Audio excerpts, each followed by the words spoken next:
Insomnia, बेख्वाबी या नींद ना आने की इस शिकायत का अजाला कैसे मुमकिन है, इस पर मैं आपको चंद तजावीज़ देना चाहूँगा जिस पर अमल करके यकीनन आप ना सिर्फ एक भरपूर नींद लेने में कामयाब हो सकते हैं बल्कि अपनी स्लीप क्वालिटी को यानी जो नींद का मयार है उसको भी बेहतर बना सकते हैं।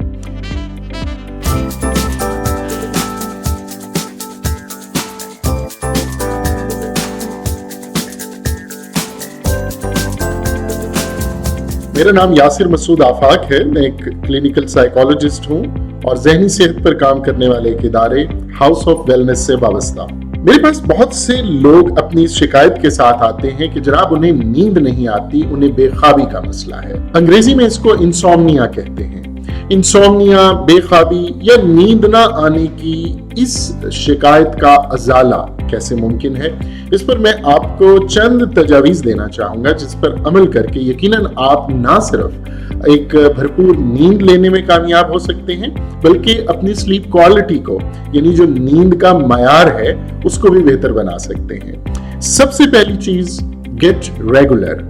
सोने और जागने के औकात कार का तयन कीजिए। ये बात तय कर लीजिए कि आपने किस वक्त सोना है या सोने की कोशिश करनी है और सुबह को किस वक्त आपने जागना है और इस रूटीन को बाकायदगी से अपनाएं, हाँ कुछ भी हो जाए। If you are unable to sleep, get up and try again।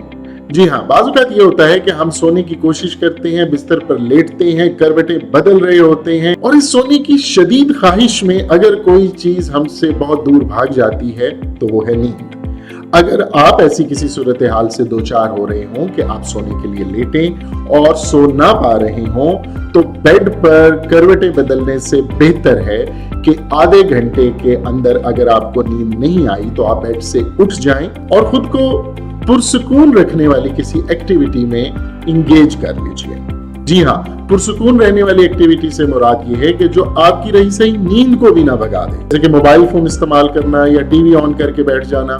इसकी बजाय आप कोई किताब पढ़ सकते हैं, आप किसी से बातचीत कर सकते हैं। तीसरी अहम चीज कि आपने कैफीन, निकोटीन और अल्कोहल या किसी भी किस्म की साइको एक्टिव सब्सटेंसेस से खुद को दूर रखना है। आप जिस वक्त सोने का इरादा कर रहे होते हैं कि जैसे रात को 10 बजे 11 बजे आपने सोना है तो उससे तकरीबन 5-6 घंटे पहले आप निकोटीन, कैफीन या किसी किस्म की सब्सटेंस, अल्कोहल, इससे आपने दूर रहना है क्योंकि ये आपकी नींद को भगाने और नींद की क्वालिटी यानी क्वालिटी ऑफ स्लीप को भी अफेक्ट करने का बायस बन सकती है। जी हाँ, इलेक्ट्रॉनिक कर्फ्यू। इलेक्ट्रॉनिक कर्फ्यू क्या है जनाब? आपकी जो ब्लू स्क्रीन यानी आपके मोबाइल फोन्स, आपके टेलीविजन स्क्रीन्स, आपके टैबलेट्स, इनकी ब्लू स्क्रीन जो है वो आपके नींद आवर जो हार्मोन्स या न्यूरोट्रांसमीटर्स होते हैं उनकी दुश्मन है।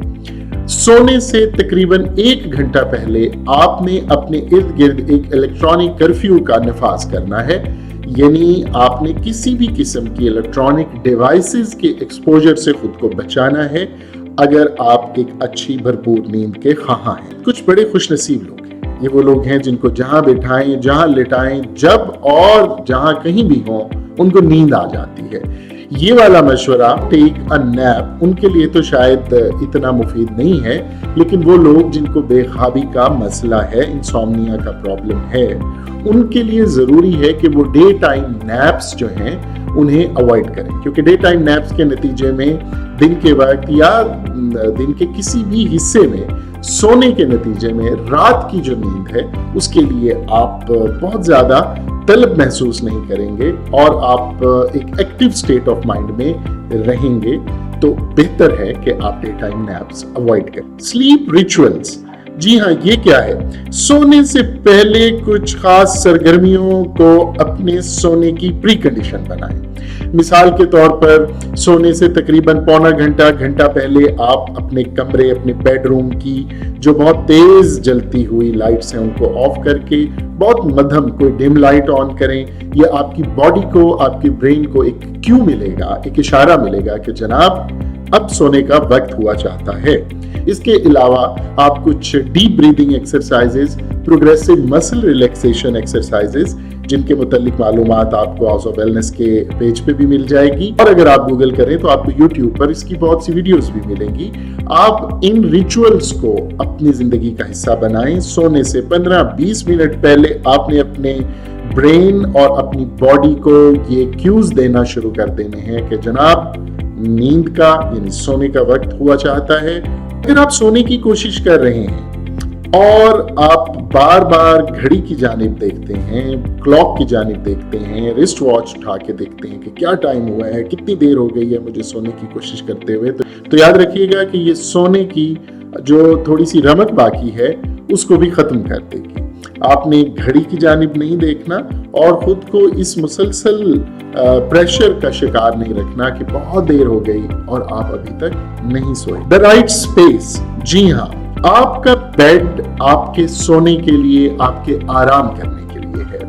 بیڈ پہ بیٹھ کے اگر آپ دیر تک کام کرتے ہیں، موبائل استعمال کرتے ہیں، ٹیلی ویژن دیکھتے ہیں، تو یاد رکھیے کہ آپ کا اور آپ کے بیڈ کا یہ جو تعلق ہے، یہ جو کنڈیشننگ ہے کہ جناب بیڈ پر جیسے آپ نیند دراز ہوئے تو آپ کی باڈی اور برین کو یہ کیوں ملنا شروع ہو گیا کہ اب آپ نے سونا ہے، یہ تعلق کمزور ہو جائے گا اور پھر آپ بیڈ پر سونے میں آپ کو مشکل ہوگی، یا یہ چیز آپ کے انسومنیا کو ٹریگر کرنے، اس کو بڑھانے کا باعث بنے گی۔ حل کیا ہے کہ آپ کو اگر کام کرنا ہے تو آپ کرسی اور میز کا استعمال کریں۔ آپ کو ٹی وی دیکھنا ہے، آپ کرسی پر بیٹھ کے دیکھیں، اور بیڈ پر آپ صرف اس وقت نیند دراز ہوں جب آپ سونے کے لیے تیار ہوں۔ آخری بات، keep day time routine the same as it is۔ اگر آپ کسی وجہ سے کسی رات کو نہیں سو پائے اور بے خوابی کا مسئلہ رہا تو دن کے وقت سونے سے آپ نے پرہیز کرنا ہے۔ دن کی روٹین کو انٹیکٹ رکھنا ہے تاکہ اگلی رات تک آپ کے گزشتہ رات اور پھر دن میں سونے کی وجہ سے اگلی رات کی نیند اور اس کی کوالٹی متاثر نہ ہو۔ خواتین حضرات، یہ تھی ہماری چند گزارشات آپ کی بے خوابی کو دور کرنے کے لیے، آپ کے نیند کی کوالٹی کو بہتر بنانے کے لیے، اور امید ہے کہ اگر آپ ان پر عمل پیرا ہوں گے تو ایک بھرپور خوبصورت نیند کی دیوی آپ پر مہربان رہے گی۔